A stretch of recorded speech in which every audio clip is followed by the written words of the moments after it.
So, welcome to the first episode of TS Connection. I'm David Anderson. I am the person behind TimexSinclair.com, which is a website that documents the American Timex Sinclair community and all of the things around it. And with me is Hi, everyone. I'm João Diogo Ramos from Portugal. I'm the founder of the Load ZX Spectrum Museum. I've met David, I don't know, a few years ago. I start engaging in some of the events he organizes with very interesting people, more from US. And we have this common interest about everything that Timex did, and specifically about Timex in the computer area. And so we've been for months thinking, oh, how could we join forces and do something else? And so this is the beginning of a new and I hope interesting collaboration for everyone. It's also something very important for us in the museum because it's from let's say from something that we want to be regular, so periodic. It's our first, let's say, program to be spoken in English. And that's something I always wanted to do, but because we are in Portugal, we have the support of the city hall, so we had to also use our own language, Portuguese. But so this is the beginning of something very exciting for everyone, I hope. and I just want to point out, I've been thinking about this, and what we do is, we hit it overlaps a lot, but it's actually kind of complementary because you're really focused on the Timex Portugal operation, right? And the Timex operation itself, and all of the business end and the things that were produced. And I'm focused more on the users and how we used the computers and our own local scene, as it were.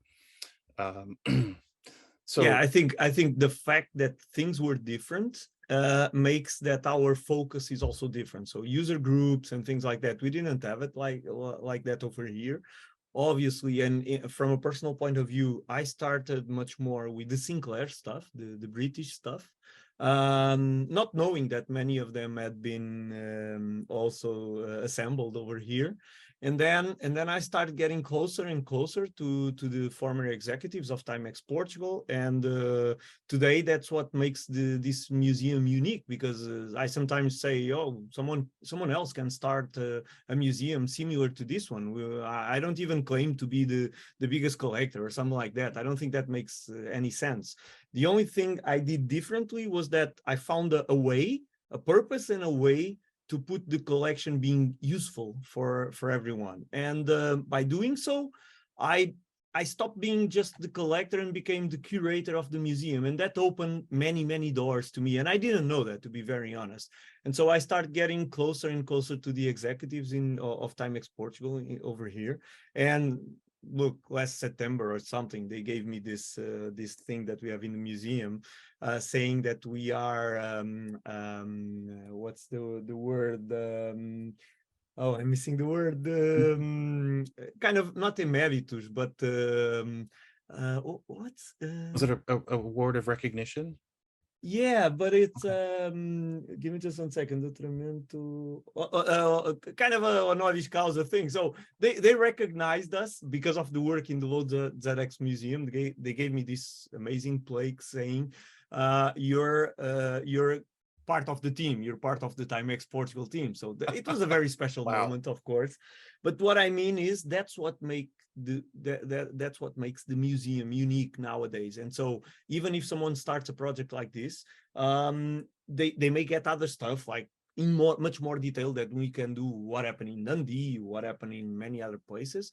But the part about Timex Portugal, and that is much bigger than we thought, to be very honest.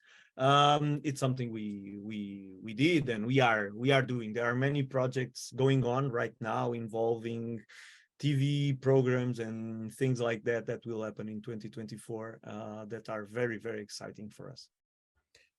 And from the American side, we didn't know about the Timex Portugal operation really at all Yeah. until after the Timex, Computer Corporation in the US shut down in 1984. and you know, some enterprising folks somehow managed to track down the people at Timex Portugal, and you know, a couple of our vendors went over there and worked out some deals like to bring over stewards. floppy disk systems. Yeah, And you know, there was the TC2068 that over here folks were calling it the Silver Avenger. yeah. um, but you know, the amount of information that we had at that time was just so small. And since you and I have started talking, and you know, you've been showing me the stuff you have and the stuff you have on your website, the importance of Timex Portugal to the entire operation is just so It's huge. much bigger. It Yeah, is it's much so bigger huge. than. But the same happened with me, David. To be very honest. So the fact is, in US, you guys were in the beginning. You guys were thinking the computers, planning them, developing some of the parts, of course. But then the assemblage was always being thought to be done mostly in Portugal. Mhm. Okay, apart of some exceptions, there are some TS1000 from France, which the Yeah. guys in Portugal tell us, oh, that was just one lot, or probably we sent them over there or something. Well, it's not clear, but what it means is it was a one-shot thing. Then you have Dundee, which was overwhelmed with what they had to produce to the British market. And that's another thing that people don't know. And obviously, if we don't justify this properly, people will say, oh, there comes the Portuguese guy saying they did everything. And I don't want to give that idea. But the fact is, the amount of computers assembled in Portugal, even Spectrums, Sinclair Spectrums, it's impossible to sell them in Portugal and wherever, because they were not sold in US. So the countries that we were selling directly are very scarce. So the reason they did it is because they were producing computers to send to Dundee and then Dundee to put on the market, Mm.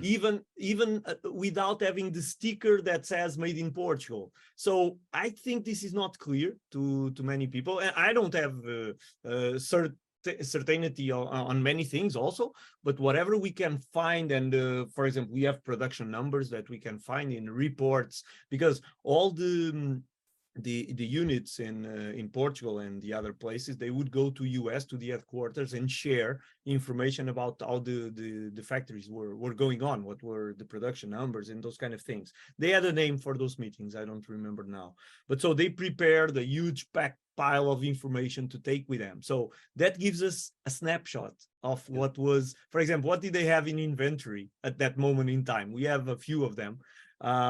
So yeah, there's plenty of information, but this is a discovery. And I think that's the reason why we are here today also, to start discovering some of these things. Yeah, yeah. It's just the, you know, the conversations that we've been having, you know, directly have been astounding to me. You know, the things that you've shown me. Um, do you want to talk a little bit about some of the folks, the sources of information? Yeah, I think being the first episode, we should cover that. So as I explained, on our side, of course, on our side over here, we've been getting closer and closer to the former Timex executives. So you had the people assembling the computers, you had the quality control, you had many folks assembling the computers, and Mm. then you had one thing I don't think you had in Dundee, you had in Portugal, which was the R&D team, the engineering team, the boys from engineering, like Yeah. they would call it in Portuguese. So in a unit mostly with the women working, you would have then a team of just guys working on the engineering area. Working closely with guys in US like Lou Gailey, Vitor Schiff, Danny Ross, many of them, you know them better than I do. Right. I just see the names.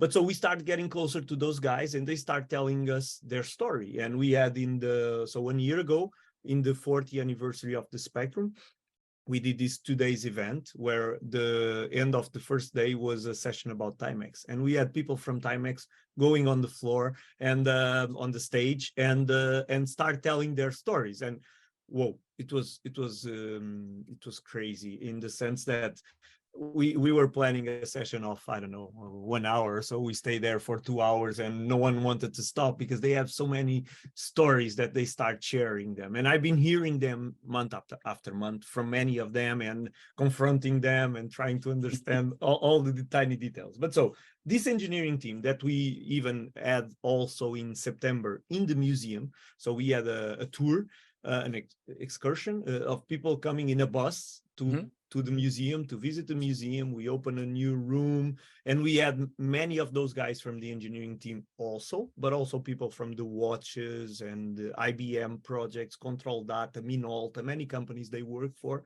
because all these stories unknown for even for many Portuguese people. Right. Right. So, and that's what we're trying to change. But so we had those guys coming, and I have pictures that are, they're so special, you know, seeing the engineering team looking at some of the schematics that they did after 30 years and having them around the schematic and talking about it. It's so special. That must have been awesome. Yeah, it's amazing. It's really amazing. And so guys like, I'll throw the names to the table, but and I will forget a few, so please apologize for that. But so guys like Rui Morgado, which was one of the first guys that he has an excellent memory, and he starts telling me about the things they did. He worked directly with Frederick. Oh man, Olson. Yeah, Frederick Olson, the son.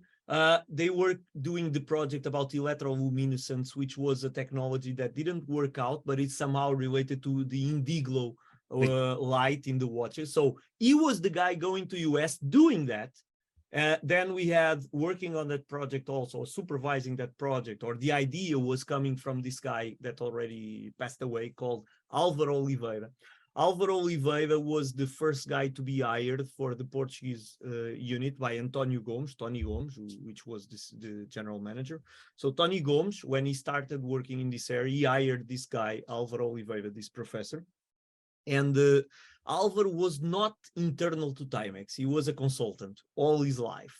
And he had a company in Portugal called Alpha Micro, which would then create many. So, for example, the introduction, the software, the demonstration tape that we use in Portugal has stuff from Alpha Micro. The manuals in Portugal were translated by Alpha Micro. His wife was the one translating the manuals. So many things. You start seeing a mixture between Timex, Alpha Micro, all the tapes coming from US being translated and all of that. So there's a huge mixture of these things. So Álvaro Oliveira, which was fundamental to what we are about to see in these episodes, but I'll tell about that more in detail. Then guys like Pedro Esteves. Pedro is also an amazing person. Pedro was the guy, so he has the #1 computer, the TS1500 and the ZX Spectrum that came out of the Portuguese assembly line. He gave them to the museum, so we are displaying them very often. That's wonderful. It's symbolic. It's just another Spectrum, of course. Same way I have a Spectrum with a sticker saying original part Sinclair, which was the first one they got that they use for their own study or whatever. So there's obviously, this is not art in the sense that these are not paintings. They are not valuable like if they were a piece of art, but for what interests to us and our friends that are following us, this is like art. This is history. This is important. Yeah, important historical it's very artifacts. important. Yeah. So Pedro Esteves gave us a lot of things, also hardware, but not only hardware, because I kept telling this to the guys in the beginning. Guys, I don't care about your objects. Obviously, I want the objects, but it's not the objects. It's your testimony. It's your story. I want to understand what it was to be like. And Pedro, for example, was the guy telling me very recently after, so we went to this very big gaming exhibition in Portugal called Lisboa Games Week, talking about 40,000 people in the show during a few days. For Portugal is very big. And so we did a presentation on Timex stuff over there. The museum was there and we invited them. And Pedro came to me after the event and he told me, I didn't have a clue that our work was so important for so many people. And this is amazing. I can tell you another story. I was interviewed, and I'm part of that documentary being done in UK called The Rubber Q Wonder, from Gracious Films, from Anthony and Nicola Caulfield. So I was interviewed by them. Mhm. And they hired the team in Portugal to come and film us in the museum and make the interview. And so I was in a this is crazy. I was having a lunch with Timex folks where I went. So they did a gathering of 150 people in Lisbon, and I went there. It was the first time I was invited, also to present them the opportunity to come to Cantanhede a few months after. And so I was there, and this guy Pedro Esteves comes to me and he tells me, "You're going to be interviewed for this documentary, aren't you?" "Yeah, I am." "How do you know that?" "My son was hired to interview you." And I was like, "What?" "Okay, so I'll go with him." And I was like, "Okay." But then you can imagine my pressure of telling the story about Timex with one of the biggest guys from Timex Portugal sitting there. And I was Right. always looking at him thinking, I can't say anything wrong. I can't. And then after I said something, he would come and he would say, "Oh yeah, but this was because of this. So there was this competition between Dundee and Portugal." For example, he told me one thing. No one ever told me this on record, let's say it like that.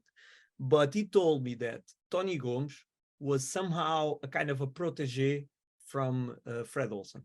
Hmm. And that's why so many things happen in Portugal, which makes a lot of sense from all the other things I've been hearing. But so, going back to the names, I said Rui Morgado, I said Pedro Esteves, I can say José Sénico, I can say Abílio, I can say Virgílio Rocha, which was the guy, was the first guy opening me the door of the engineering team. Virgílio Rocha was the quality guy. So he basically introduced me to everyone. And then someone I need to refer, we even have a room in the museum with this name, which is Rosalina Alves. Rosalina was the secretary of, among other people, Professor Álvaro Oliveira that I mentioned before.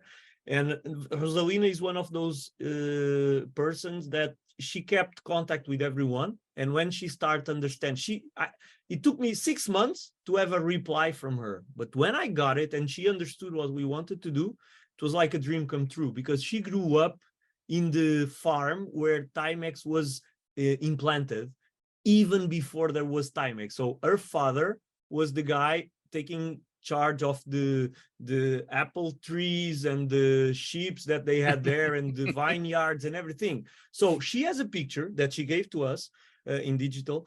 She has a Polaroid when two guys, they appeared there in Almada, in the south of Lisbon. They appeared there and they said, "So Mr. I don't remember her father's name right now, Nicolau. Mr. Nicolau, we just bought this farm. Don't worry, your job will go on as it was, blah, blah, blah. But now we are going to set up a factory to produce watches, mechanical watches, Mm-hmm. in the corner of the farm, and it's a big farm." And so they came, they said this, and then they took a Polaroid with Rosalina, her father, and everything. And we have that. We have that.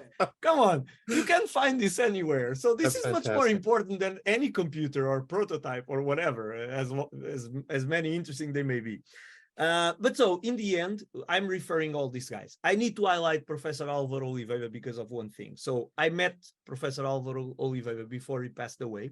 One time, I stayed with him for a few hours talking. He clearly told me, I'm being honest, I don't care about the museum. I care about the Timex history, in the sense that Timex was so big that Timex was the first living lab that existed. And he even told me there was some article related to those articles that Harvard School of Business or something Okay. related to Harvard, they publish about good examples and case studies and things like that. He mentioned to me that there was something about Timex. I could never find it, to be very honest. We can search for it. But so he mentioned this, and he was a great believer on this concept of the living labs. What he meant was this: because Timex was so big, many industries that were suppliers to Timex were able to invest in new machines, in new production mechanisms, and evolve because Timex could then buy in large quantities. And Mm. this is the story you wanted. And I told him, Professor, if you start dictating it, I'll find someone to write it, blah, blah. But then he was struggling with the cancer. He seemed to be okay, but there was something that went back. There was a problem again. And so he passed away eventually. But what happened afterwards was that his family contacted me. Somehow, I don't remember how. I think it was through Rosalina. But so his son started talking with me. And we're talking about a very special person. We're talking about someone that kept all the papers that he wrote on his life. I'm talking about the post-its. Wow. Okay, the post-its about when he was traveling to US to meet Shea Communications is UK. No, the guys from Parker that then eventually bought the computers, the TS1500s. So I have notes about that written. The problem is to understand it 40 years after. And it's not only about Timex, it's about everything it did even after Timex.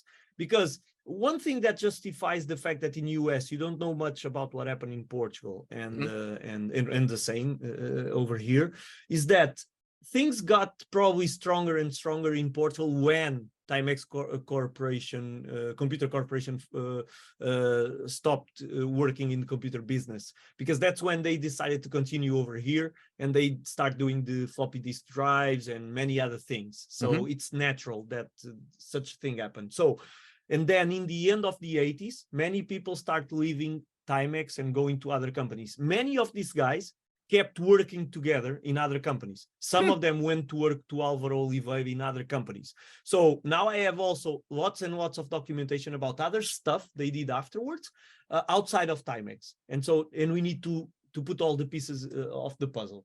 But just to give you an idea, so they didn't give me the papers and said, okay, you go away and take it. And no, they forced me, I'm not saying this in a bad way, but they forced me to spend something like 6 or 7 weekends already, sitting there an entire day, going through papers.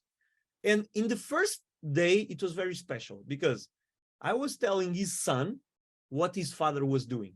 Based on the knowledge I had about what Timex did and what I was finding, I was telling him, oh, this is about the gate arrays they were doing with Thomson. This is about blah, blah, blah. This is about this. This is about that. This, I don't know what it is. Then we start finding some things that are amazing, like even some tapes from the dictaphones. There was a period where they used dictaphones. I had to buy 2 or 3 players, but I was eventually able to preserve the tapes. Just 1 or 2 of them are related to Timex. In one of them, you can hear something like the 1 megabyte QL, the 1 megabyte memory upgrade for the QL was sent to Cambridge. I don't know who he was talking to because the phone was not in loudspeaker or anything like that. But so in all of this, you find hundreds of telex, which are amazing because if it was an email, you wouldn't have a paper copy. This way you have. So we have, in the end, I had to ask a friend to come and do some volunteer work in the museum. He scanned something like 3,000 PDF files.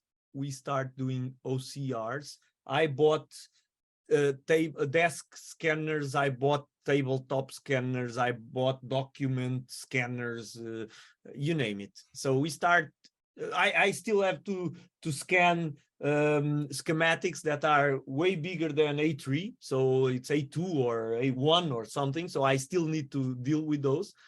But so we have a huge Excel file with all of this. Obviously, other guys like Pedro Esteves and others gave us documents, but now we still need to put them there. Now, among these, plenty and plenty of information that is about the things we know, plenty information that is repeated, because, for example, when they would dictate a memo to send to someone, you'll find the version with the notes and written, then you find the final version, then you find there's a lot of, let's say, garbage over there, but garbage in a good way. It's, come on, we go to a museum and we see Guernica from Pablo Picasso, and we see the 20 experiments he did before. So Right. we have the same. Yep. Yep. But so then in the end, you start hearing about things you never heard before, like things like they were developing and we have the devices. It's still not working, but we are trying to put it working. They were doing a barcode reader connected to the spectrums. We have at least 3 devices of those, an optical, they call it opto something. So we have those, we have the software. They add, because Timex started in the watches, so sometimes they would sell computers to the, I don't know the word, the place where you sell the watches, the traditional Oh, jewelry place. yeah, Okay. like a jewelry store. Yeah, jewelry store, precisely. So the first salesperson of the computers would be the guys that were selling the watches. And one of the things they did was a software to run your jewelry store. So we have the software. We Wow. were able to recover it now. We haven't announced it yet, so it's firsthand, this information, but we have it. So there are many, many, many things that are happening behind the scenes, but I'm struggling with one thing, and that's why this was also important, which is what's the best way to start sharing this. Right. Because even some of the documents, we have internal documents like agreements when people were, let's say, fired. So there are things that I won't obviously disclose. So I want to be careful with that from an ethical point of view. I don't think Timex is concerned with anything from a legal point of view. Still, from an ethical point of view, there are things I want to be cautious. So I have this problem. I have a pile of, it's not a pile, it's a full cabinet that only with the things from Professor Álvaro Oliveira in the museum. And we need to find a way to go through them. And so probably today is one of the kickoffs for Those that. But I've ways. been talking a lot, man. Let's hear you.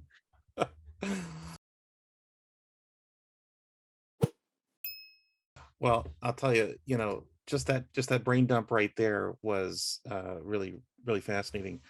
Um, I'm gonna I'm gonna give you a little anecdote that I learned from George Grimm, who was the software manager at Timex in Middlebury, and he told us in one of our meetings that his office was right next door to the guy who was doing the electroluminescence research, right? Okay. And I guess there was an oven in that office that they would, do their thing, put stuff in it, bake it, whatever. And so George goes home one day from work, leaves work one day, and comes back to work the next day, and the building is burned down because the guy doing the EL research left the oven on. And everything. I mean, he said his desk was melted. Are you still in contact with him? With George, yes. Ask him about Rui Morgado. I will. I'm sure he may know him, Yeah, he because may some of know. the guys from here, not related to the electroluminescence, but so guys like I mentioned the name Abílio. I think Abílio was one of them. Álvaro Oliveira. I have many cards from Álvaro Oliveira entering the Middlebury headquarters. So the cards, the visitor Oh, the card visitor or card. something Yeah, like that. okay. Yeah, I have some of those in the museum. I have an agreement between Timex US, Timex headquarters, with him. So for him to provide consultancy, because at a certain moment he starts working directly also with them. So there are many things over there. But regarding the electroluminescence, I heard when you start talking to many people, you start hearing different versions of the story. There are people here saying that they knew or they suspected that would never work. Mm-hmm. But Alvaro kept saying that it would work, and so it was a way to keep investing and getting money for it, of course.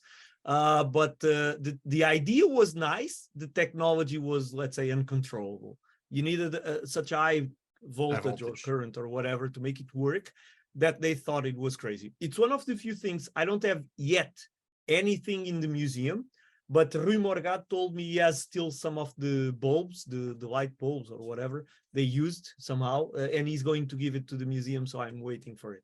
Wow. Wow. Yeah. So you mentioned the 40th anniversary of the Spectrum, which was last year. Last year, yeah. And this is now 2023, and we are coming up on the 40th anniversary of the Timex Sinclair 1500, which will be in May. In the US, I think it was May 17th that it sort of became publicly available, and you could go to a store. And in theory, you could go to a store and buy it. I don't know that it was actually in stores on the 17th, but that was I the didn't know first that date. It's that very was the nice first to date know that it. I didn't know. we theoretically had it available to us. Um, so that's a good segue to what we're going to talk about today for the rest Yeah. of the episode, which is what we both know about the 1500 and showing some artifacts, and sharing some knowledge. Yeah.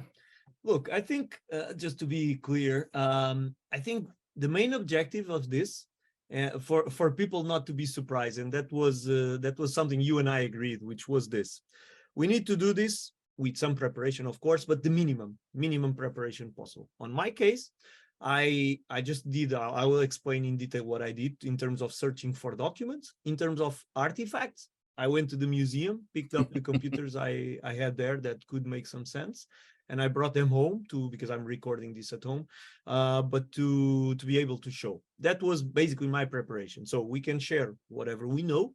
And I think what will be interesting is that we are for sure going to discover many things during the episode while looking at the documents and things like that. There are a lot of things that we don't know. We know we don't know. And we've been showing one strange computer over here, which is an example of that. So there are many things that we know that we need to find out more about. But I think that's also the objective, which is raise our awareness, because eventually you see a paper here, it gives you a certain name and you start thinking, oh, I heard this name before. I never found this guy. Let's see if we can find it. And then you go and chase him, and then we can make an interview with him. Same thing over here. We have questions. We can bring someone from Timex Portugal to join us. So let's see where this takes us, but not as a kind of a classroom where we have the teachers trying to explain anything. I think we are all students trying to find out as much as we can. And then the teachers, they are, because of, let's say, because of COVID, they are at home, and we can call them and see if they clarify the doubts, if their memory allows it or not. So where do you want to start? On my side, I have paper stuff, and I have artifacts. I don't know what you prepared. So you have that advantage, because I don't have really any documentation from Timex itself. What I do have are things that escaped.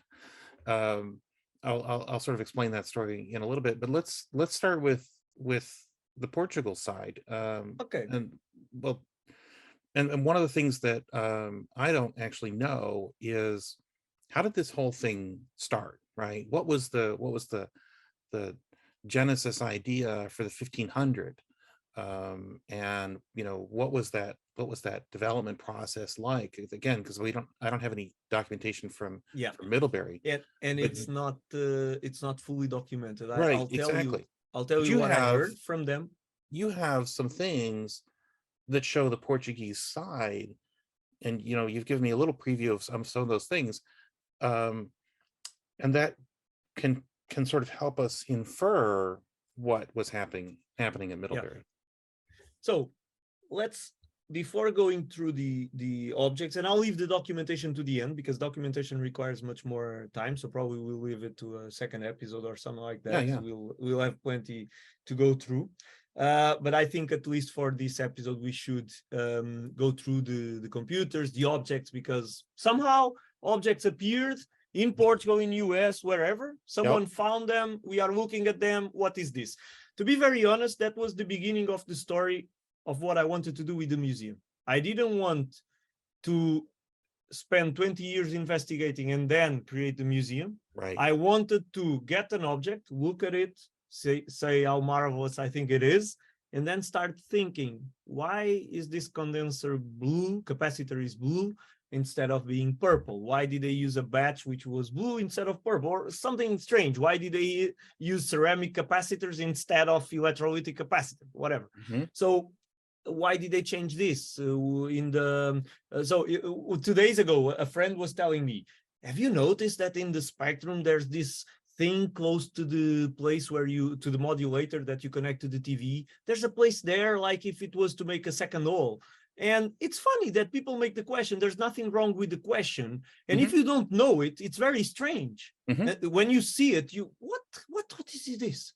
And then you start saying, okay, it's just when you use, when you have a VHF or NTSC, to make it simpler, when you have a VHF computer, the modulator has the RCA connector on the other side from the PAL or UHF one. So that's why they had on the mold, they had that difference. But so now going back to the 1500, I think the 1500 is somehow the first real Timex computer, in the sense that even though it reuses many things from the ZX81 design, but the fact is, so they started, I don't know all the details, but okay, so Clive Sinclair goes and talks to people in Timex because he needs an investor and an industrial partner to assemble the computers. Yeah. They agree that Dundee will start assembling the computers for the British or English market. Okay. At the same time, Timex wants and negotiates in a way where markets where Sinclair was not present, they could sell with their own brand or some joint brand, and we end up with Timex Sinclair brand. I don't know who came up with the idea, but we know it exists. So they do all of this. First thing they do, TS1000, you find some made in France, you find some assembled in Portugal. I don't know if they were assembled anywhere else, to be very honest. I think there was a unit also in Germany, but I don't think they assembled anything there. But so at least from Portugal, you have a lot, and from France, there's at least a few. But the 1500, the 1000 is ZX81 with the 2Ks of memory instead of one. Yeah, and the circuit board says ZX81 issue 3. They didn't even bother changing the marking on the circuit board inside for the 1000. I think I don't agree with that. I don't agree with that in a good way. Okay, I don't agree with that in the sense another that time.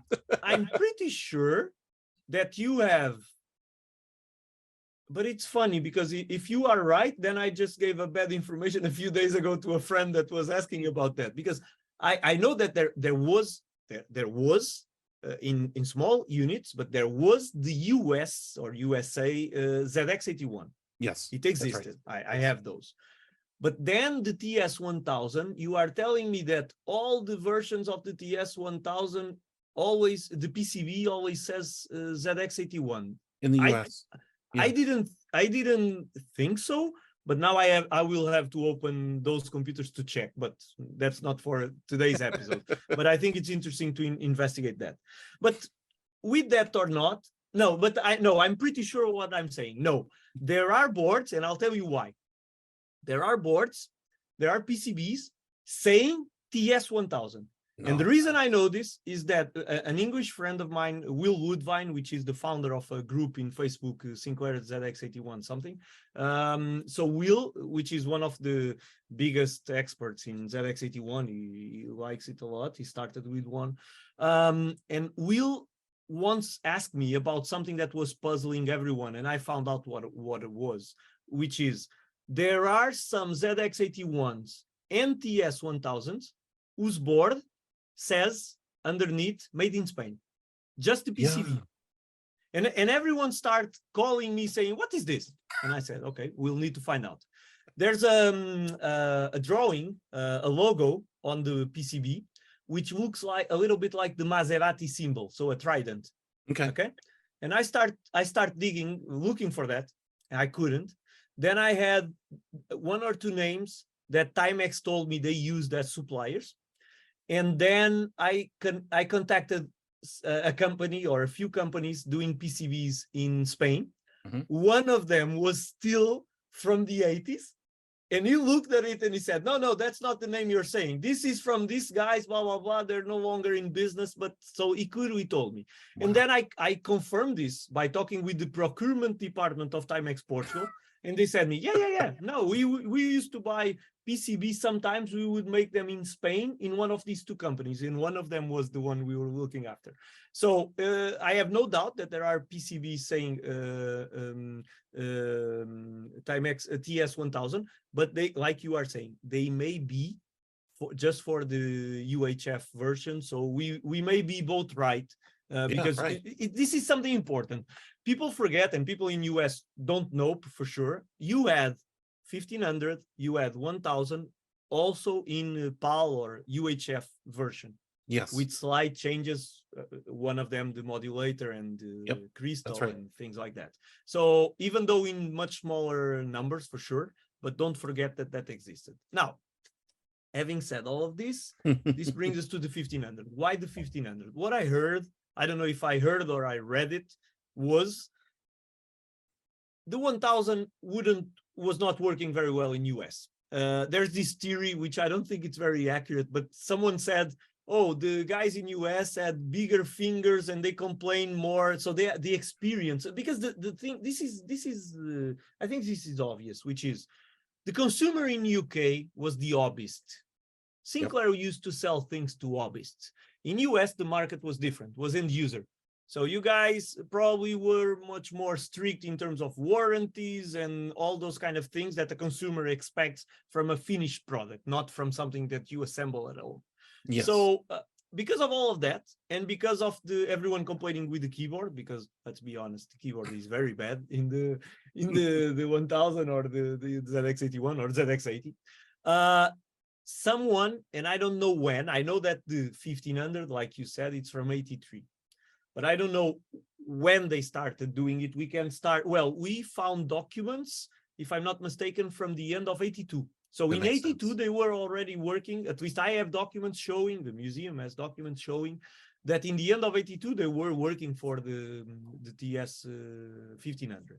Yeah, so it makes sense. Yeah, it's always 1 year after the model from Sinclair. So ZX81, 81, TS 1082, and always like that. Now, I imagine that Timex didn't thought about the keyboard until they saw the keyboard from the Spectrum. I think the son of Clive Sinclair, or the nephew, Grant, I think, he told me that the keyboard was something that Clive Sinclair got personally involved, because Clive Sinclair wouldn't get involved in the technical details unless it meant that the price was going higher. If he felt that he needed to reduce the price, he would look into it directly and try to get involved.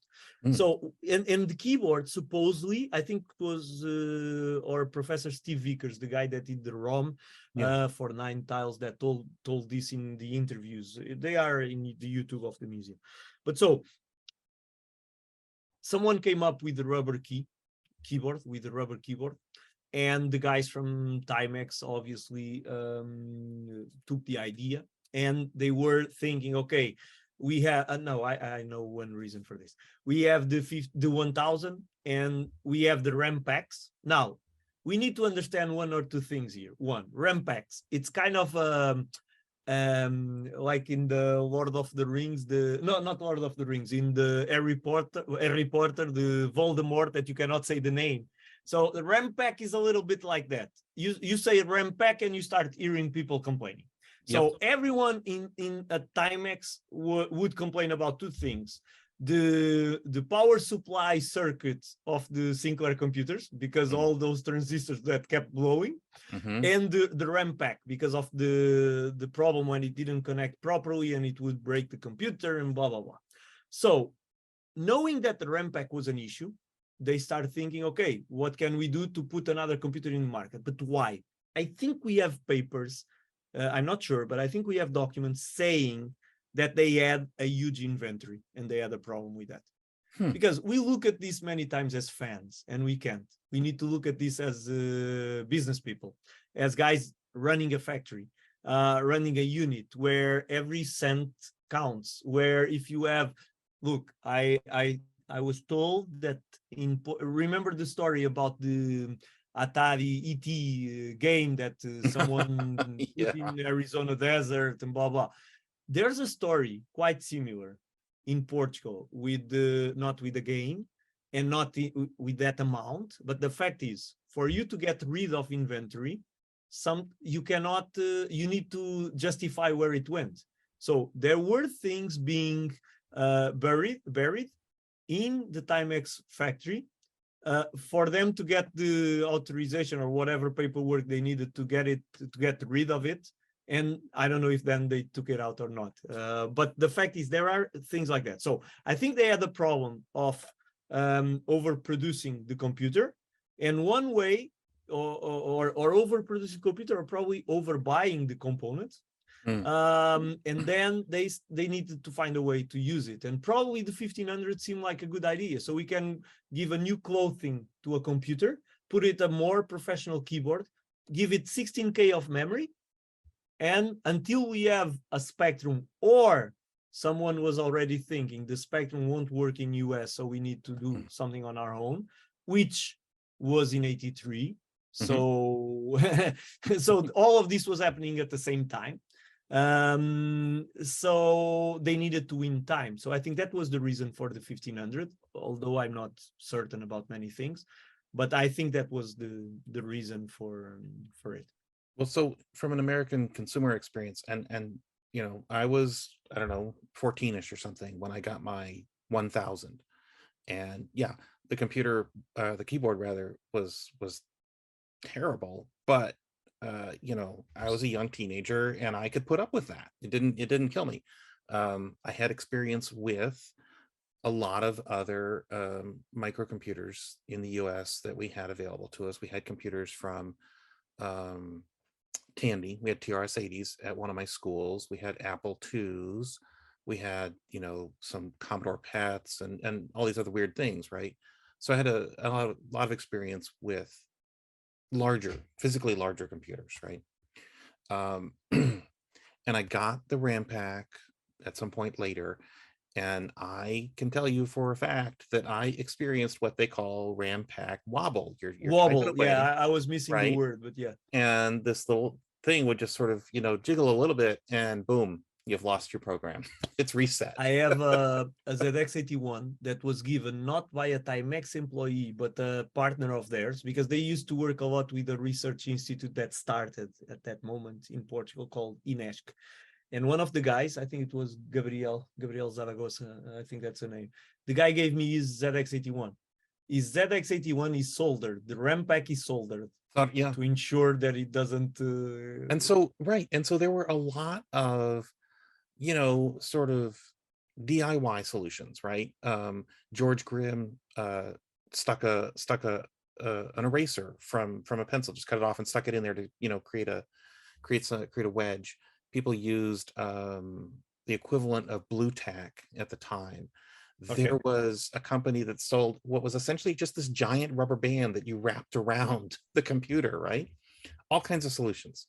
You know, there were add-on RAM packs from other companies that, you know, used, some of them were flat. The memo. Some of them made by Timex. There's one in UK, Prism. I don't have it here. I was not planning to show that, Yeah. But I bought 2 copies. One of them, they are just the same. They look like the ones from Timex. One of them has a sticker, the other doesn't. One of them says underneath, it says made by Timex. Nice. Portugal. I think it says Portugal. And so it's sold as by a company called Prism. They used to, I think it's the same that did the modem. There was a modem, not the Timex one. There was a modem here in Europe, very common, from Prism, VT 500 something. Yeah. Yeah, I have it in the museum, and so I bought it just out of curiosity. Sorry for interrupting you. Well, so you know, in talking to George, he gave us a little bit of insight, you know, into the problems that you know, people reported to Timex, right? And he knew, he said, you know, that, and he said the same thing that you said, you know, folks in the UK were much more of a hobbyist user, and they were more tolerant of, you know, the difficulties of using the ZX81, right? The cassette, you know, load level and the wobble of the RAM pack. Whereas Americans, you know, George put it really well. We just would not put up with that. Yeah, totally. Right. And so, you know, I think from, and this is pure speculation, I think, from the folks who were managing the products, uh, there was this opportunity. They'd released the 1000 in 82, and then there was this sort of long period that they knew was going to exist before they could release the color computer. They still wanted to keep capturing that computer literacy market. They wanted to expand a little bit into some of the other markets, and Danny Ross has talked about this.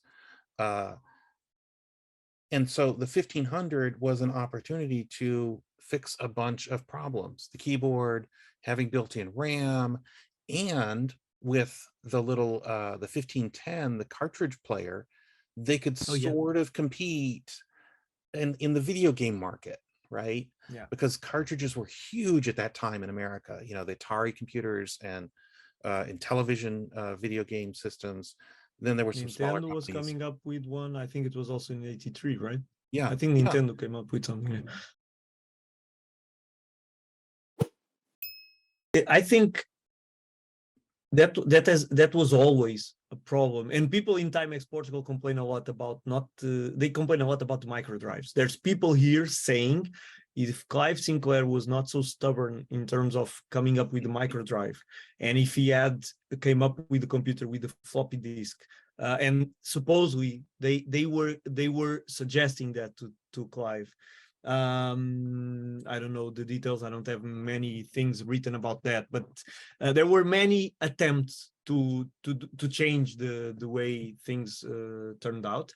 But so the tape recorder the tape player was always a problem, was Yeah. always a very big problem, and even worse in Portugal because of one thing. And I was not aware of this until recently, which was this, because of piracy, because everything here was copied.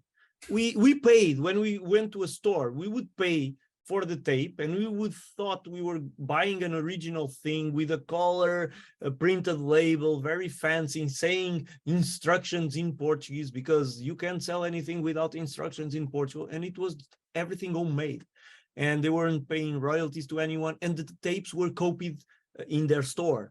And so Oh, they were copied in a poor way. The quality of the tapes was not the best. So friends tell me, guys that nowadays collect, they tell me, if you put an original tape from the guy like the ones they had in UK, most of the times you don't have problems.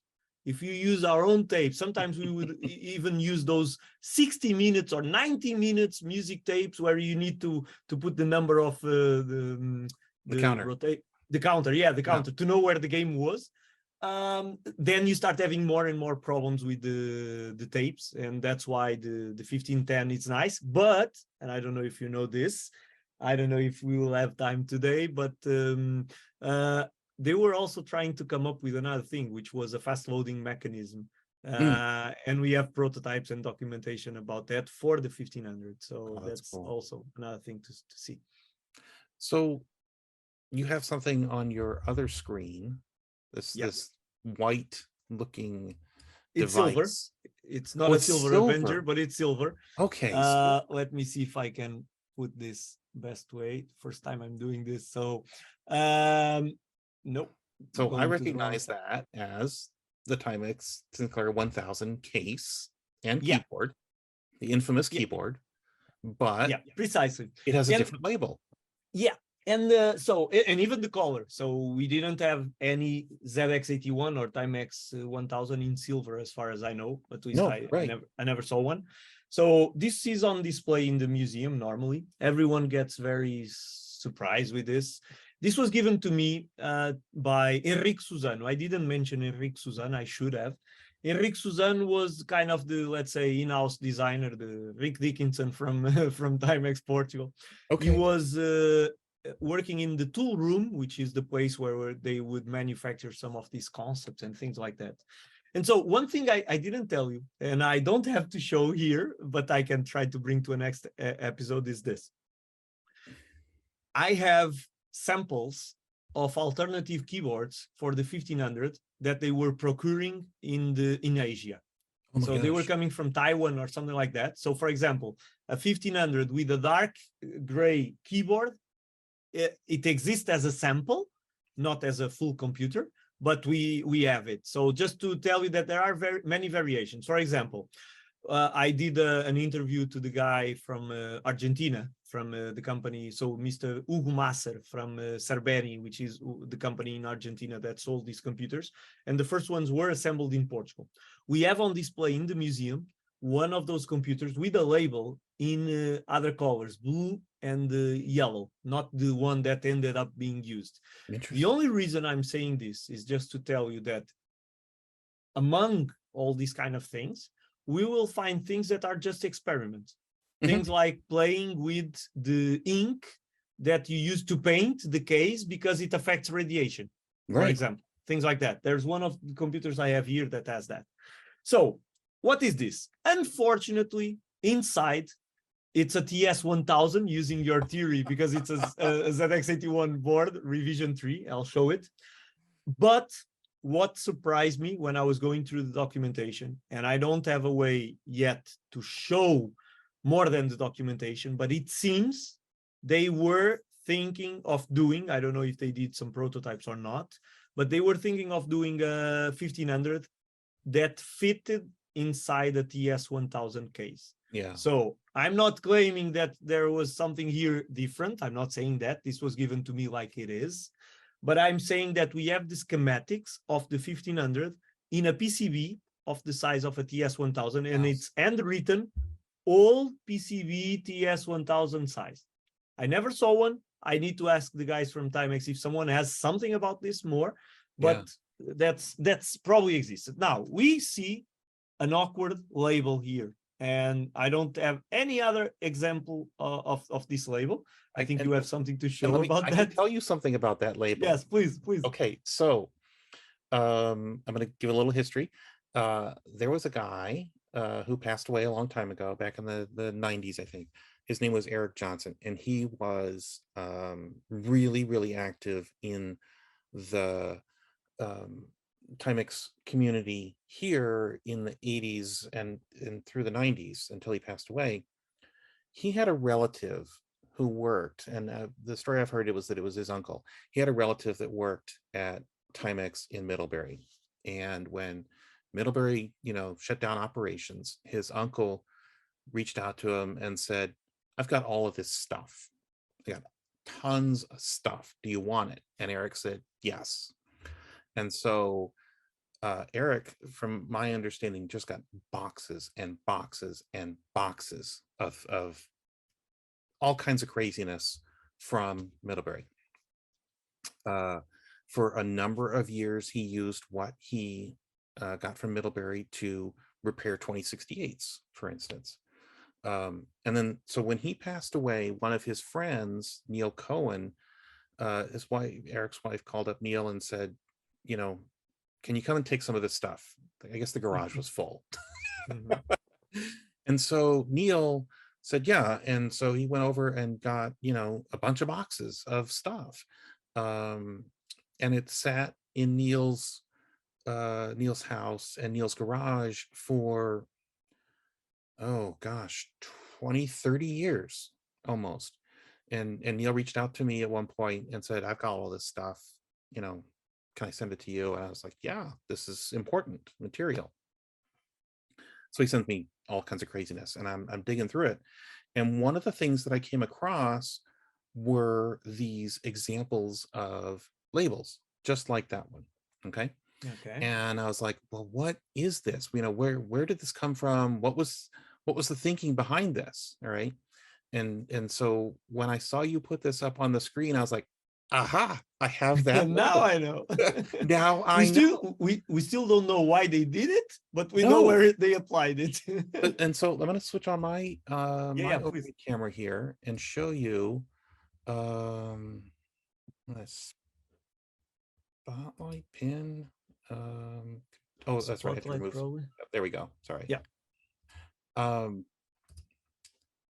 So what you see here is the top half of a 1500, right? And this label, this is the standard 1500 label, right? And it's kind of silvery. It's plastic. It's the one we're used to seeing. And these are the two variations that I got from Neo, that came from Eric, that came from Middlebury. This is the one that's on that silver 1000 Yeah. case that you have. And I was just earlier, I was looking at this label and comparing it to this label. It's actually physically larger. It will not fit in this slot. Oh, Yeah. I was like, oh, that's really interesting. That's an but easy. this fits perfectly here. I'm It fits looking at it now. perfectly in Yeah. a 1000 spaced slot. So this slot is a little bit smaller. This label is actually Nope. slightly longer than the slot. And then there's this other one here. This is a plastic label, like the 1500 Mhm. label is, right? But this is a And this paper is a vinyl one, right? It's a um sticker. yeah, it's more of a sticker, of a plastic sticker, a paper plastic sticker. And you can see that it's, it's got this shiny material, but it doesn't have the texture that both of these have. Okay. So there's this third iteration out there. We don't know where That it went. that third iteration, to be very honest, I would think it's just like the first one, but with the colors. Sort of a prototype of this. Yeah, I don't know. I don't know if we'll see something like that. Probably not. But Yeah. now I will pay attention to it, of course. Yeah. Now, Isn't it? one thing we do have in one of the documents I compiled is there's a specification for the label. I don't know which of the three, but we have a specification for the label. Now, if the dimensions are different, we can check easily. And then we have the font and those kind of information. Yeah. Yeah. Yeah. Isn't that crazy? One thing I forgot to tell you, David, when we were talking about why they came up with the 1500, more than why, how, because I think there is no doubt that the 1500 was assembled in Portugal. I never saw one 1500 that was not assembled in Portugal. Right. It had to go through the FCC approval, certification. So they were doing it from Portugal. There was at a certain moment in time, we discovered this, you and I, when we were preparing the talk with Danny Ross. There was a competition between the team in US and the team in Portugal, coming up with different approaches for an improvement or a cost reduction version of the 1500. But in the end, it is clearly written, independently of which approach wins, it will be assembled in Portugal. That's clearly written in some internal documents. Right. So now the question is, okay, going to be assembled in Portugal, but where was it developed? How did they transfer the knowledge and things like that? Now, what I heard, and this is precisely in the beginning or the first year of Timex Portugal, the computer unit in Timex Portugal, like they call it, the Sinclair project. Okay. And so what I heard was that Álvaro Oliveira, Abilio, I don't know who else, they went to US, to California. Where is Apple? Cupertino. Cupertino. Yeah. I think it was in Cupertino that Timex had some lab there, and the knowledge for the assemblage of the computers was for the creation of the computer was being worked from there. So not everything was in Middlebury. So there was this lab in Cupertino. So the guys from Portugal went there and they stayed there a couple of weeks. That was one of the ways that they got knowledge to bring back to Portugal. Same way, some of them went to Dundee in the beginning to get knowledge on the production, on the equipments, because Timex was unique in one way, which is they came up with some of the machines used for the assemblage of the computers. So they came up with a wave solder machine, so a process of soldering based on a kind of a wave. Yep. That when touches the component that was prepared for that will solder it. So they created many of these machines to solve some of these problems they had. And so just to bring that knowledge also, there was a kind of a technology transfer or collaboration, at least between US and Portugal, because originally the 1500 did not start in Portugal. It started in US. That's at least what I firmly believe for now. David, if you agree, because I think we could stay 3 hours more here, I think we should do a kind of an helicopter approach. So let's go through the artifacts very quickly, just sharing what we know. So I'll bring a pile of them over here. Okay. Don't go in detail. Just say, okay, we know this version, this one is different from this, blah, blah. And then in the next episode, we start going to each one and Do a check deep dive. what That makes sense. is different. Make Yeah. sense? Yeah. Yeah. I Then like it. I'll get out of here. I need to take the headphones, go and pick the computer because they are all in the floor in piles, different piles. And I'll start bringing them and we'll go. I'm going to put on them, okay? screen this one unit that I have that I think is kind of a prototype. Yes. Okay, please. Are you there? Yep. So there are more things than the ones that I brought now. But we can also leave some of them for the next days because the 1500, because they probably had a huge stock, was used for many things.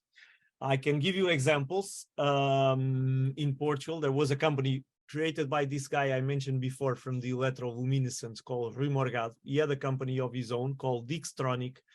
They, for example, did some huge, what you call it, it's a billboard, the name, when you have an advertisement, a huge advertisement, or when you go to a soccer or football stadium where you have those advertisements, electronic ones. Yeah. Now, in one of the biggest Portuguese stadiums, they had a huge screen and there were some letters appearing with messages there. And it was controlled by a 1500. A 1500. So they would do everything first with the 1500, then with the TCs afterwards. Okay. Sure. So there were many usages, a part of gaming, of course, done with those. At the same time, in the factory, they would have things like, so we have a device I'm not showing yet. But so we have a device called the ASMIC, which is something related to assembly.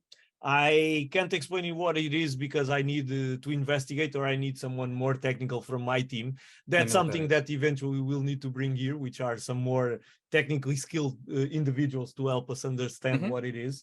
But it's basically a 1500 with a different EPROM, and it runs something that runs the assembly in a simplified way. One of them even has a specialized faceplate with the name of the instructions are for assembly. Okay, but that I'll leave for a second episode.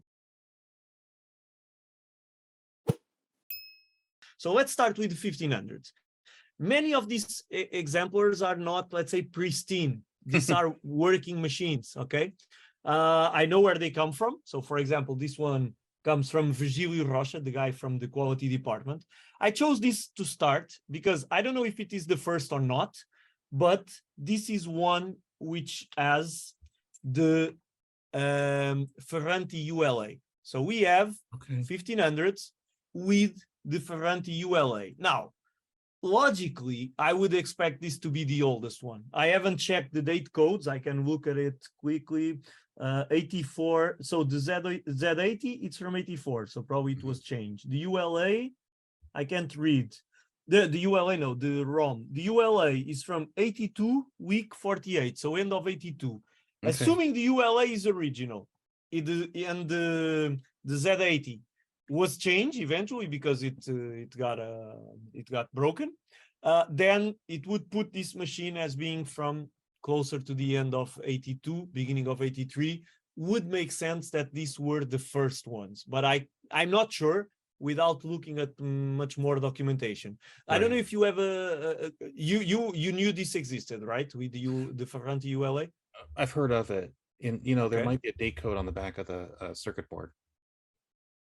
That was sometimes the case, that there'd be a little date code for the production run. Zoom it better. A date code, this doesn't zoom very well. A date code behind it. Well, this one doesn't have a screw, so we can check it. It would be I don't think there is. No, it's not. There's no nothing messages. So this is funny because I don't know if you can. Do you see this symbol here? Yeah. This symbol, do you know what it means? No. This is a company in UK that would make most of the PCBs for the Spectrum. Company is called Prestwick. Now, the part you don't know is that one of the shareholders of this company is a guy called Stuart Bickerstaff, which was the second general manager of the unit in Portugal. He was Scottish. And before the computer business, when they were just doing the mechanical watches, this guy was one of the first Scotsmen to come to Portugal to open the Timex watch manufacturing unit. Okay. Eventually he left with the revolution in Portugal in 74.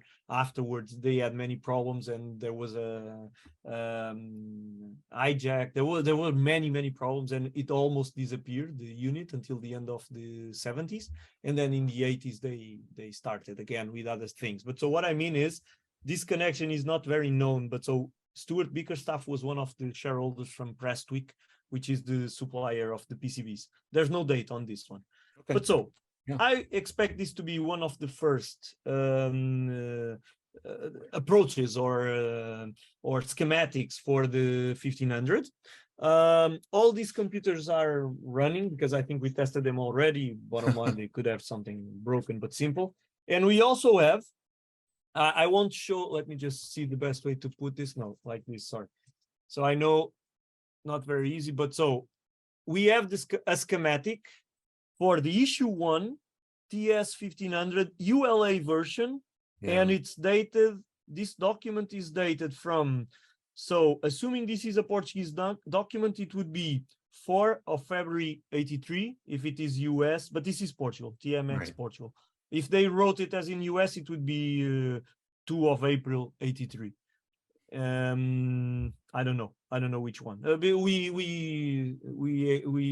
put the day first and then the month. You guys put the month and then the day. But independently of that, so this is a schematic from the Portuguese unit specifically about this version. I don't know. This says issue 1. I don't know if this is issue 1 or not. Sometimes there's something written underneath yes, precisely. I don't know if it is issue 1 or not, and I don't know if there was an issue 2 or not of this one. But so these are one piece of the puzzle. Can I go on to another one? Yeah. Okay, 1 second.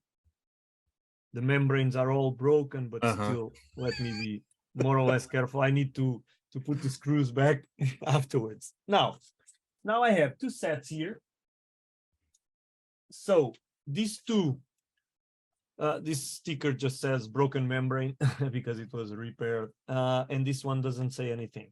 One thing you notice is that this one, so this is where the collectors start looking at the details. So you can see one tiny subtle difference. I don't know if the camera allows to see it. Allows. This one is much darker than this one, but I don't know. I'm not trying to come up with any conclusion. Look, many times this was just a detail, and the batch was different, and there was some different shade. But so this one, looking at it from here, this one is lighter than this one. That one's darker. Yeah, and it does has show. This. Then I found something written about a different keyboard. That's something that is puzzling me. I did not see anything special. So it's like if someone in Portugal had came up with a keyboard. I don't think they did something revolutionary, but I don't know what they meant by that. I know that they were getting samples from abroad, from Asia. I have them, but I also know that at least for the Spectrum, they created the rubber keyboard and all of that also in Portugal. And that's another part that no one knows, but they found partners to do that. Now, I'm not claiming there's something special here, but now let's start paying attention to some details. These two keyboards, you can see it. Give me just 1 second. Yeah, the rubber keyboards. They are different in a very, very subtle way. I don't think you can see. Oh, I can see it on the enter key. See the enter or see the L.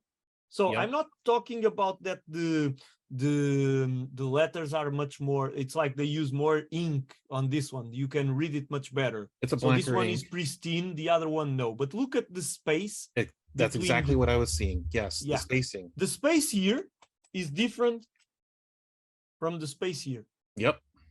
So at least it's clearly a different batch. Not sure if it's from the same supplier or not. I cannot open this without taking the faceplate.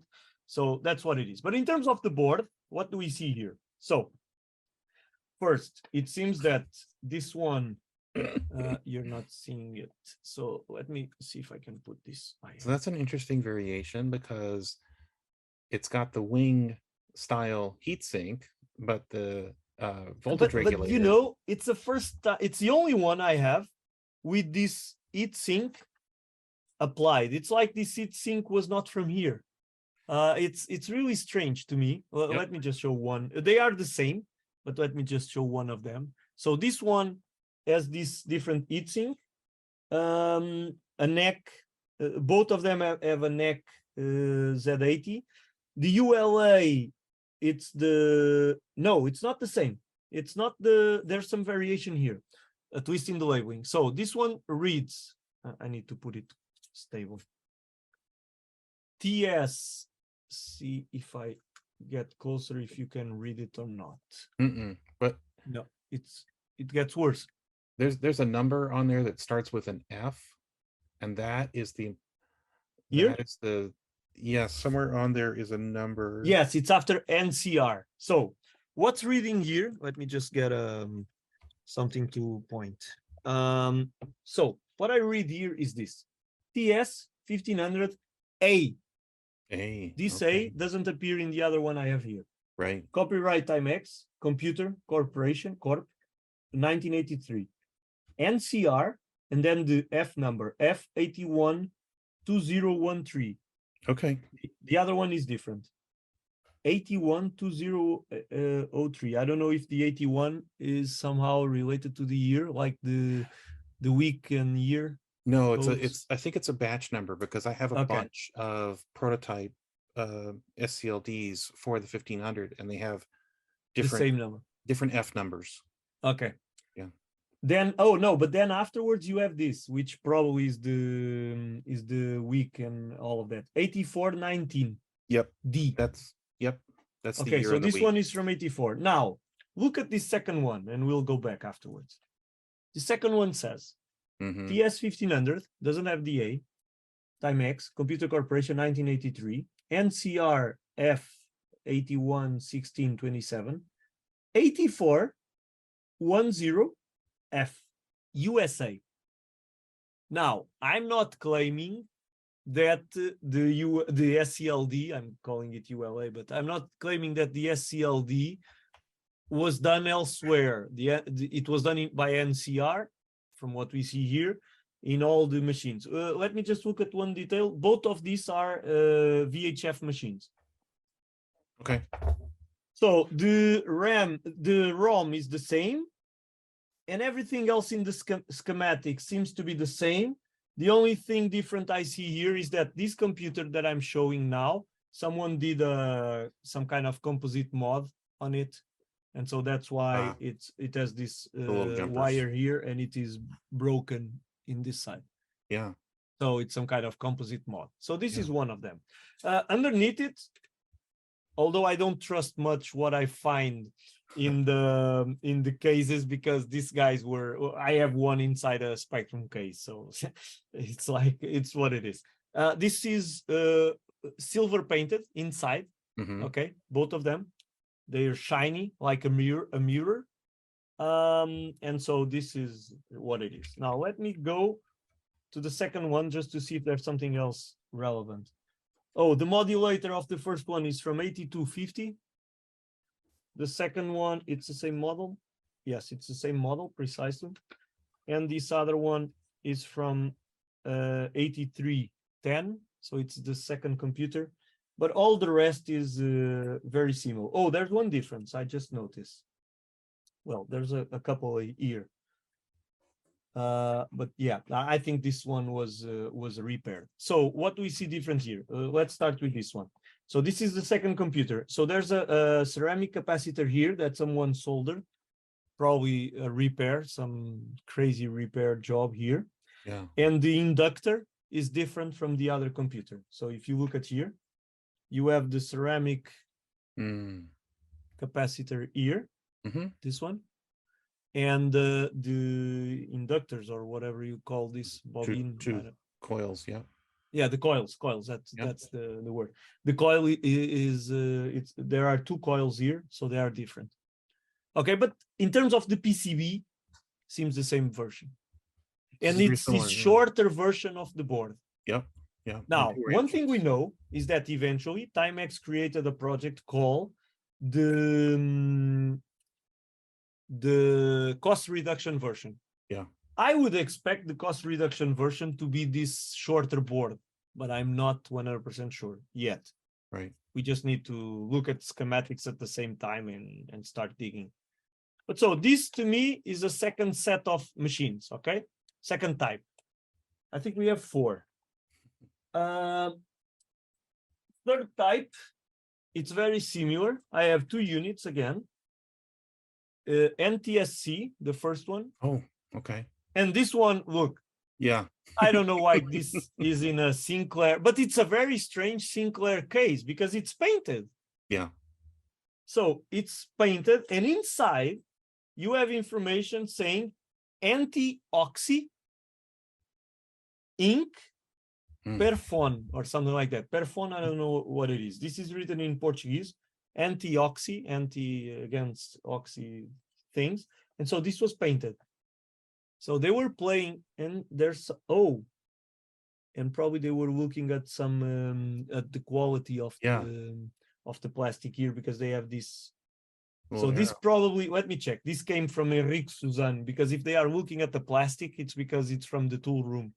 Yeah, this machine doesn't says here, but I know that this code means to me that it came from the batch of Henrique Suzanne. That's why the computer is highlighting things not in the hardware, but more on the cosmetics. Yeah. Okay, on the case. So, but what do we have inside? So the case and the lower part of the case is normal. It's with a low serial number, so nothing special. And then we have this board.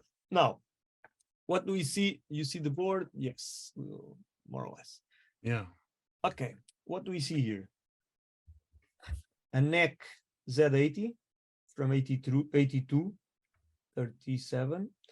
A Sinclair ROM, normal one. Then the SCLD, TS1500, Timex, Computer Corporation 83, NCR F something, 8330 USA. Now, this is interesting. This date is after the other ones we were looking at. I think 8330. These last ones were. Oh, no. 84. So this, looking at the SCLD, which for sure was not changed, this one is older than the shorter version of the board. Okay. What do we see?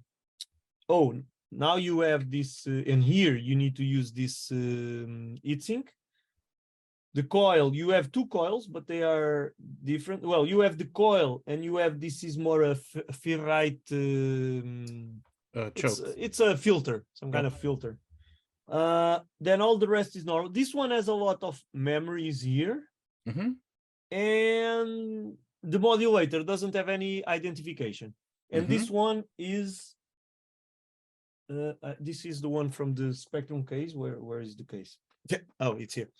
And as you can imagine, the case was cut manually to see the dissipator. So they used some case they had there, and they were playing with this. Now, it doesn't surprise me to find machines like this because of one thing.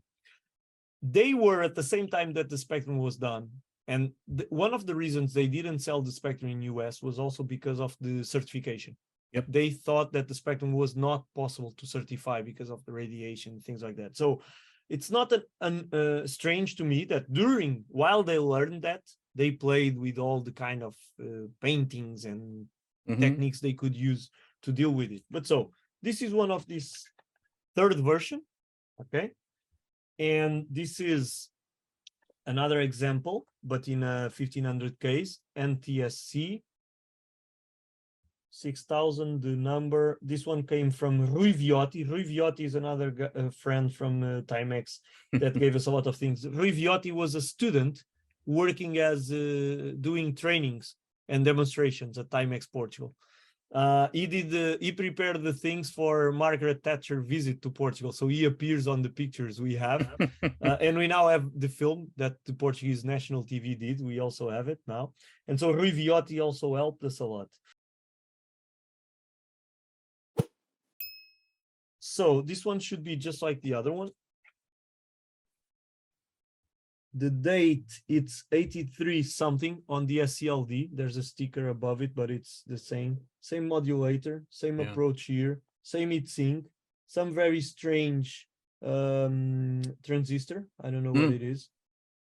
I never saw. It's some different transistors. It has some colors here. The capacitors were replaced eventually, not by us. I don't think they were not replaced by us, but someone replaced these capacitors because they are not axial, radial. I never know which one is. Yeah, right. But it's the other one. It's the normal one. This one says TS1500, then Timex 338-850-000-02. Okay. Kind of version 2 of the PCB. Yep. Here it says something like 388 PPC. I don't know what this is. This is some ink with some numbers above. Here it's what's written on. Oh, you don't see it. Sorry. Here it's what's written on the PCB. Yeah. We can see.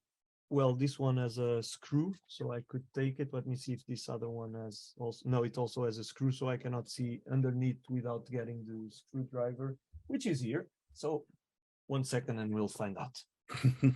And I only have one other to show today. Okay.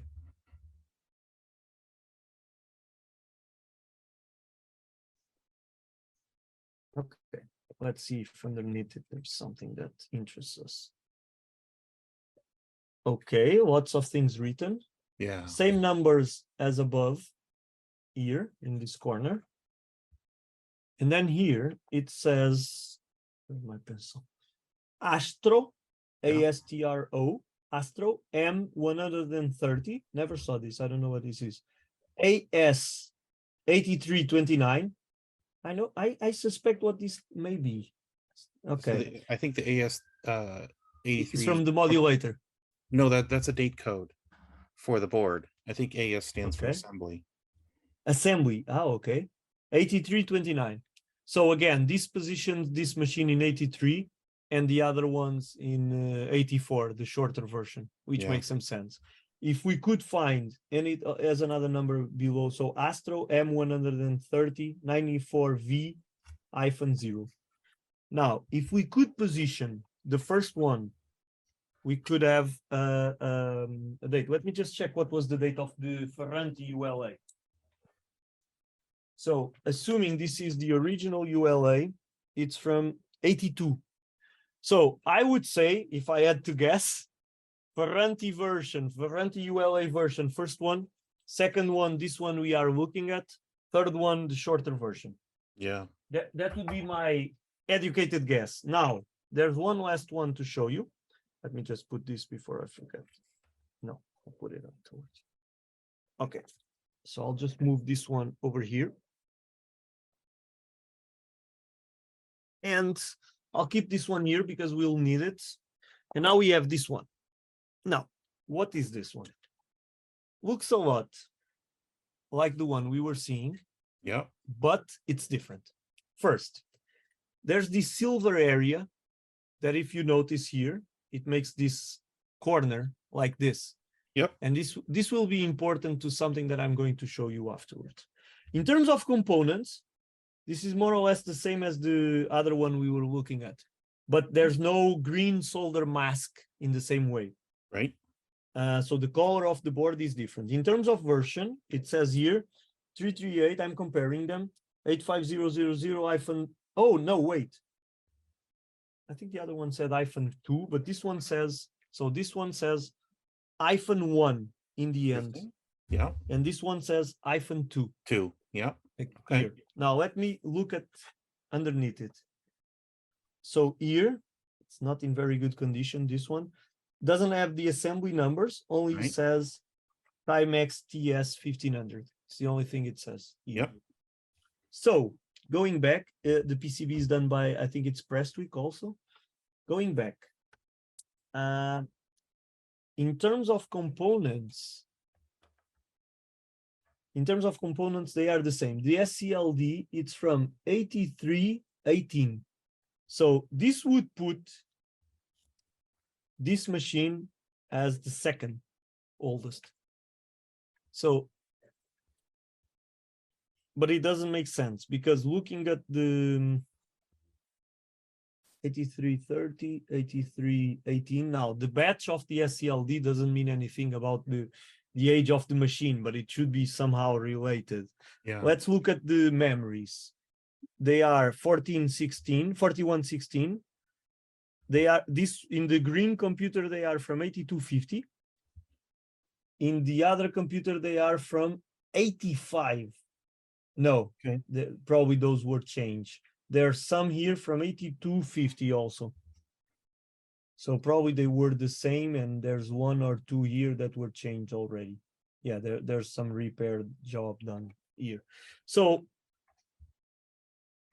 I would, based on the SCLD date, I would think this machine is older than the green one, but it doesn't make much sense because the PCB model here says iPhone, this one says iPhone 2, Yeah. this one says iPhone 1. So Yeah. it's strange, but I have another piece of the puzzle. Before you move that, yes, let me point something out to you. Just to the right of the SCLD is a little silkscreen box. It's to the This right one? of the SCLD. Oh, right here. Yes. That. Does yours say 50/60 underneath it? Yes, it does. Yeah. It does. So And that's a jumper to select for 50 or 60 for PAL versus Yeah. NTSC. Okay. And that's not on other boards that I have seen. And now let me compare it with the other one. When I compare it to the other one, trying to put the same area here, more or less, it's difficult to put this table. Give me just 1 second. Something like this should be at least acceptable. Okay.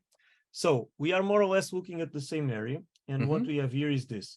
So here is the drawing of the C32, which is also here. Yep. So that jumper that we see in the other computer is in this area.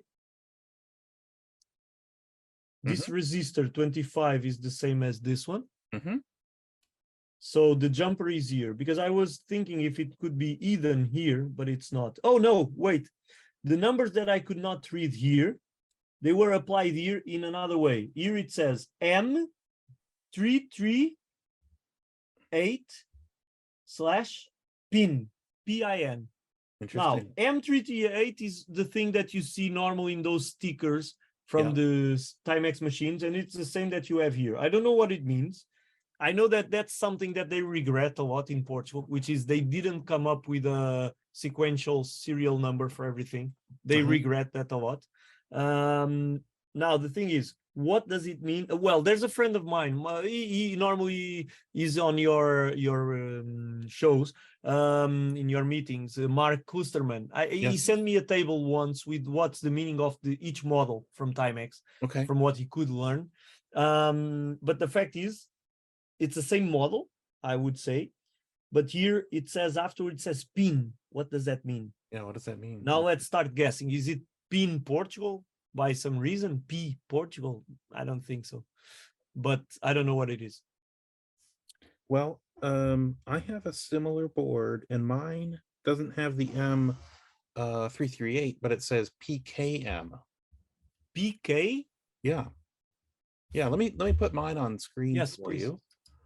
PK. I gotta switch video. Not press tweak. So PK. I'm gonna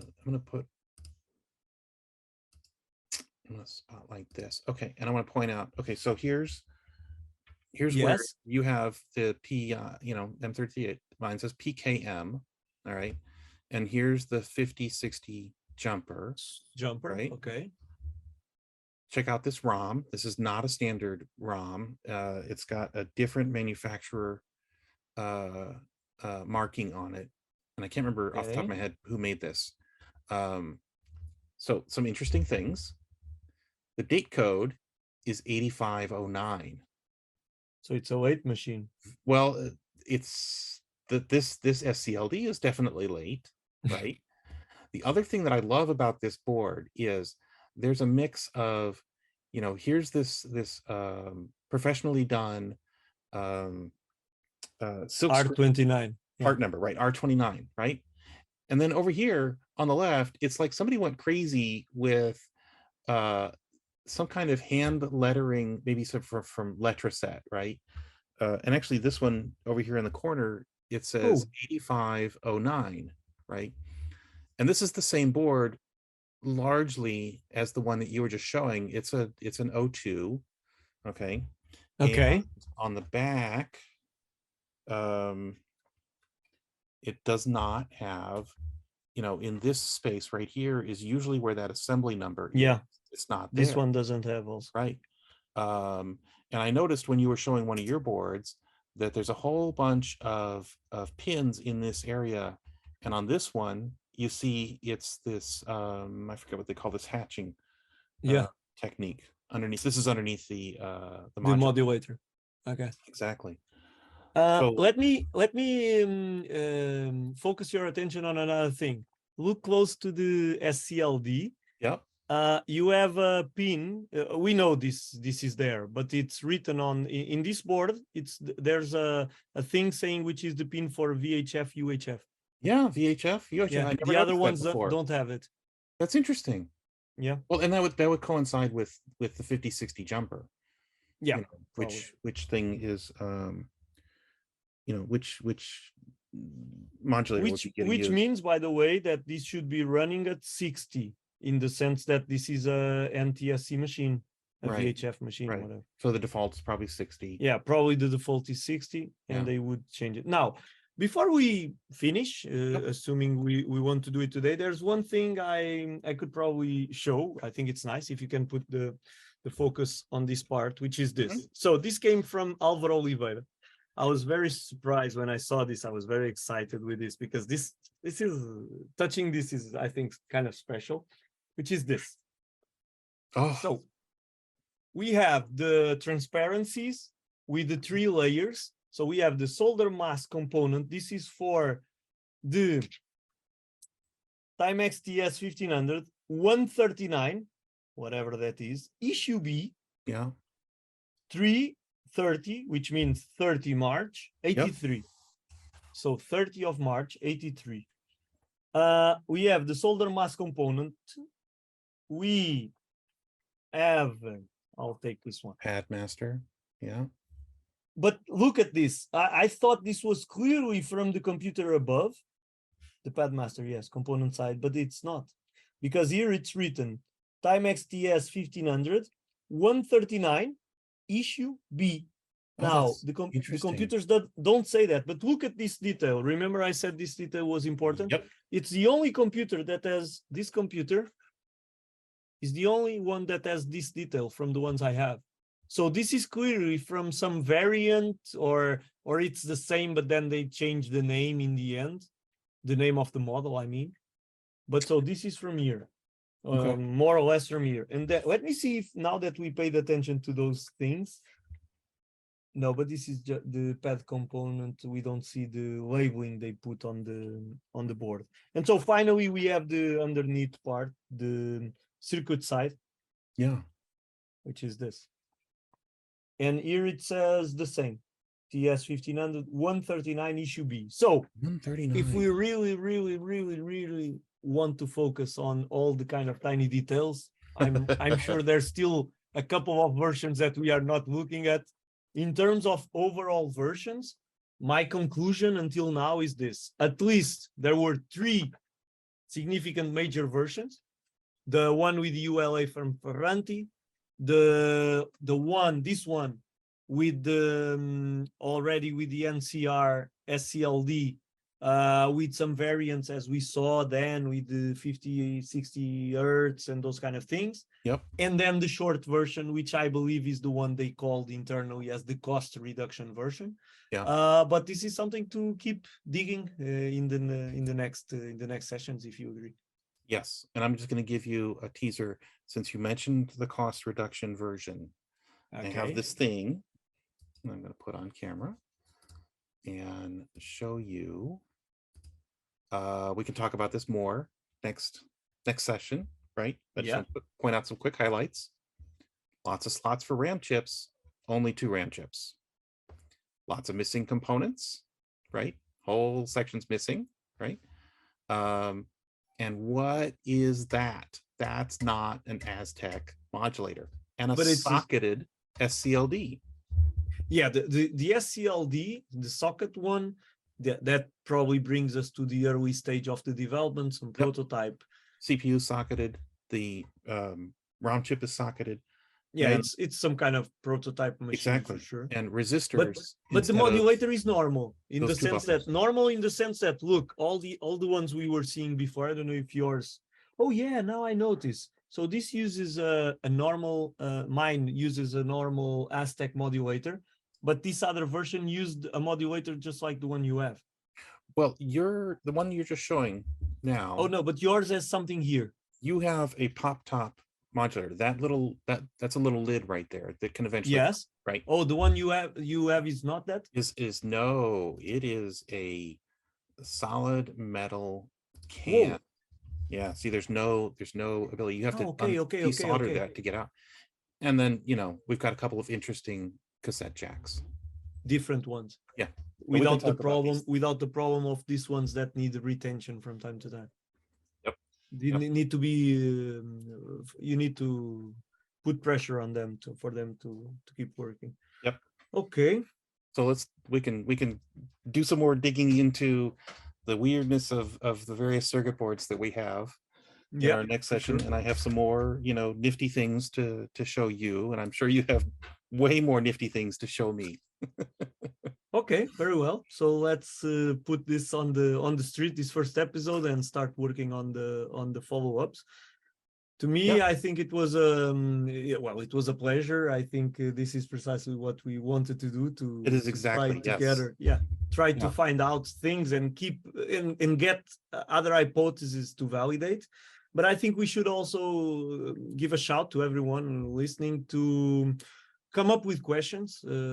We'll try to answer or find out, come up with suggestions. We're still not at the time of choosing the next big subject to cover. We'll have plenty of time for that, but at least within the 1500, what else should we look for? Or probably this will make more sense in the last episode of this series, when people know everything we gathered. Yeah, join us somehow, participate, give ideas. That's the intention, I would say. Yeah, put questions in the comments for us. Or if you know how to reach us directly, email us directly. Yeah. Very well. Thank you, David. Thank you, Joao. This has been fantastic. Okay. Bye-bye, guys. All right. Bye.